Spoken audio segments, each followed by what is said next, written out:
위원님은 부상시키는 선수나 혹사시키는 감독을 싫어하는 것 같은데 어떻게 알았지? 지금 NBA에서 가장 혹사당하는 선수가 누구라고 생각해요? 더마 드로잔과 케빈 듀란트 두 선수라고 봅니다. 둘 다 30대 중반인데 너무 많이 뛰고 있어요.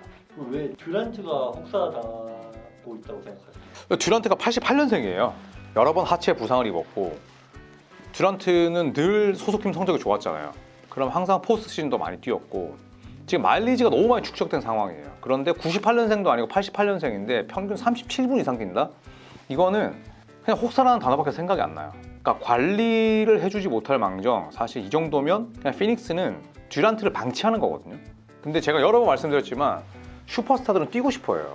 하다못해 우리처럼 동네 농구 하는데도 교체당하면 싫어요. 내가 계속 뛰고 싶지. 내가 아무리 힘들어도.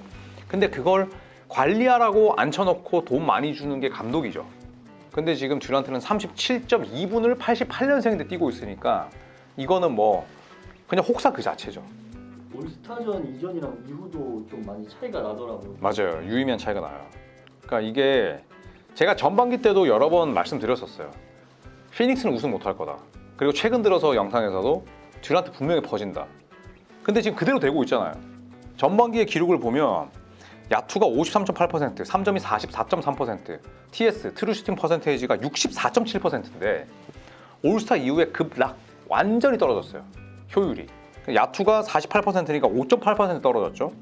3점이 34.2%니까 10% 이상 떨어졌어요. 당연히 트루 슈팅 퍼센테이지 떨어지겠죠. 전반기 64.7%인데 57.2%니까 이거는 결국에는 지금 적신호가 오고 있다는 거예요. 근데 지금 피닉스가 뭐 동부 컨퍼런스 보스턴처럼 1번 시드 확정했나? 뭐 아니면 플레이오프 확정했나? 그것도 아니잖아. 플레인 토너먼트를 피하기 위해서 매 경기를 플레이오프처럼 치르거든요. 그러니까 듀란트는 앞으로도 쉴 수 없고 이 효율은 더 떨어질 거다라고 봐요. 이 정도 효율 차이면은 다른 선수가 됐나 약간 이 정도 체감인가요? 그렇죠. 이번 주말 경기에서도 듀란트가 11점인가? 뭐 그 정도에 그쳤는데 일단 케빈 듀란트 하면 가장 장점이 고효율 슈터죠. 고효율 슈터.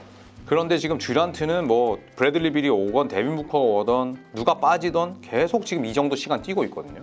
계속 말씀드렸지만 이렇게 되면 플레이오프는 더 힘들죠. 경기 속도가 느려지고 심판이 휘슬을 부는 감도도 달라져요. 그러니까 수비수들에게 더 뭐 유리하다까지는 아니지만 수비수가 좀 더 피지컬한 수비를 할 수 있게끔 만드는 게 플레이오프 무대의 장점이고 특징이거든요. 그럼 듀란트는 더 힘들죠. 더 퍼질 수밖에 없어. 그런데 팀 순위에 여유가 없고 일정이 빡빡한데 이걸 듀란트가 쉴 수 있겠냐 이거죠. 완전히 지금 후반기 들어서 저는 듀란트가 이 정도면 퍼졌다고 생각해요.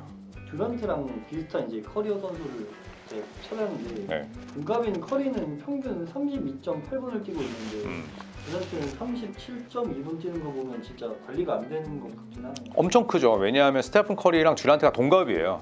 그러니까 데릭 로즈 같은 경우에는 88년생이지만 뭐 사실 전성기가 완전히 꺾였고 스티브 커 감독이 뭐 요즘 들어서 욕을 진짜 뭐 직살나게 먹고 있지만 스티브 커 감독이 잘하는 건 선수 출전 시간 관리거든요. 그러니까 매니징을 잘하는 거예요. 그래서 이런 걸 봤을 때 저는 굉장히 대조되는 부분이 아닐까. 그러니까 아무리 내가 선수가 급해도 앞당겨 쓰는 거랑 마찬가지거든요. 듀란트를 이렇게 굴리는 건. 근데 커리는 32.8분이면 딱 본인의 나이와 커리어에 맞게 뛰고 있다고 봐요.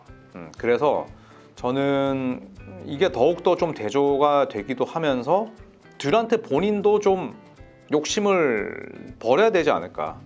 내가 아무리 37분, 8분 뛰고 싶어도 내가 효율이 떨어지니까 로테이션을 바꿉시다라고 얘기를 해야 되는데 슈퍼스타에서 그게 쉽지 않다는 거죠. 하지만 이거는 선수 본인에게나 팀에게나 둘 다 너무너무 좋지 않은 그런 현상의 반복이라고 생각해요. 비슷한 나이대인 하든도 듀란트보다는 혹사당하는 건 아닌데 기록이 좀 많이 떨어졌더라고요. 제임스 하든은 왜 이렇게 기록이 좀 많이 떨어졌어요? 그러니까 제임스 하든 같은 경우에는 출전 시간은 듀란트에 비하면 양반이죠. 35분 정도 안 뛰고 있으니까. 그런데 또 이렇게 생각해 볼 수는 있어요. 제임스 하든 옆에 그 어느 때보다 좋은 선수들이 많아요. 카와이 레너드는 지금 2017년 이후로 정규 시즌 때 제일 많이 뛰고 있고 폴 조지 있죠. 그 다음에 본인의 백업이 웨스트브룩이야. 지금 웨스트브룩 다치긴 했지만 그러면 제임스 하든 옆에 두고 뛰고 있는 동료들의 퀄리티는 이 선수들이 나이를 먹고 나이를 먹지 않고를 떠나서 상당히 좋은 편이거든요. 그런데 이게 제임스 하든이 계속 왔던 전반기 때 활약하다가 후반기에 잠잠하다가 플레이오프 때 완전히 뭐 잠수 타는 것까지는 아니지만 부진한 그런 패턴을 지금 반복하려는 조짐이 보이거든요. 그러니까 이렇게 되면 클리퍼스는 또 높은 거 못 올라가는 거죠. 그러니까 저는 어떤 생각을 하냐면 혹사는 반드시 후유증이 드러난다고 생각해요. 제임스 하든이 전성기 때 만났던 감독이 마이크 덴톤이라고 노 감독인데 이분은 뭐 주전들만 갈았어요. 벤치 멤버들에게 별로 눈 돌리지 않아. 그러니까 제임스 하든이 전성기 때 보면 38분씩 진짜 뭐 모든 걸 다 했어.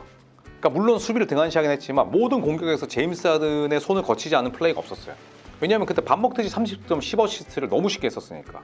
근데 그걸 38분씩 뛰고 컨퍼런스 결승 가고 그렇게 휴스턴에서 6, 7년 갈리니 지금 이렇게 저는 노쇠하고 오는 거라 생각을 하거든요. 그리고 사실 35분 자체가 지금도 적게 뛰는 편은 아니고, 그래서 저는 전성기 때 혹사를 당했던 그 마일리지가 지금 계속 그 여파가 드러난다고 생각해요. 그래서 제임스 하든이 정규 시즌에 비해서 플레이오프에서 기대 이하인 대표적인 선수잖아요. 케빈 듀란트라든지 아니면 데빈 부커라든지 뭐 지금 뛰고 있는 슈퍼스타들은 대부분 플레이오프 때도 그 감을 유지하는데 하든은 대부분의 기록이 떨어져요.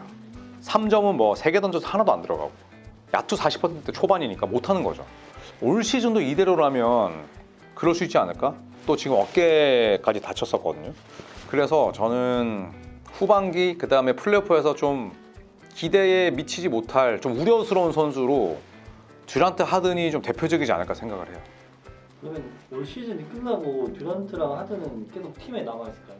일단 우승을 못할 거긴 합니다. 두 선수 모두 다. 네, 피닉스랑 클리퍼스가 우승한다면 저는 이거는 정말 놀라운 일이 될 것 같아요. 그러니까 저는 피닉스와 클리퍼스가 우승할 일은 없다고 개인적으로 생각해요.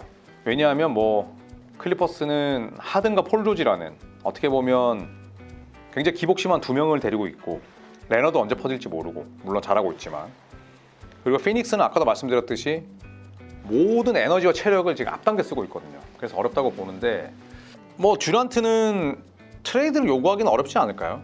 왜냐하면 트레이드 요구해서 온 지 얼마 되지도 않았고 또 멤버 자체가 뭐 크게 나쁜 편은 아니니까 지금 이 멤버대로 풀 시즌을 맞이한 건 사실상 처음이고, 제임스 하든도 마찬가지죠. 지금 리그를 대표하는 불평 분자가 됐잖아요. NBA 역사상 최초로 3개 팀 연속 트레이드를 요청했는데 또 트레이드를 요청하는 건 쉽지 않을 것 같고, 뭐 적당한 금액에 저는 연장 계약은 맺을 거라고 생각을 해요. 대신에 그 금액이 크진 않겠죠. 이제 제임스 하든도 확연히 내려왔고, 그리고 컨퍼런스 결승이나 뭐 아니면 파이널 가서 정말 치열하게 다투다가 떨어지는 게 아니라면, 예를 들어서 1라운드나 2라운드 탈락한다면 제임스 하든이 받을 수 있는 돈의 가치도 저는 떨어진다고 생각을 해요. 그래서 둘 다 우승하기는 어렵고 플레이오프에서도 쉽지 않은 그 징조가 저는 지금부터 보인다라고 생각합니다.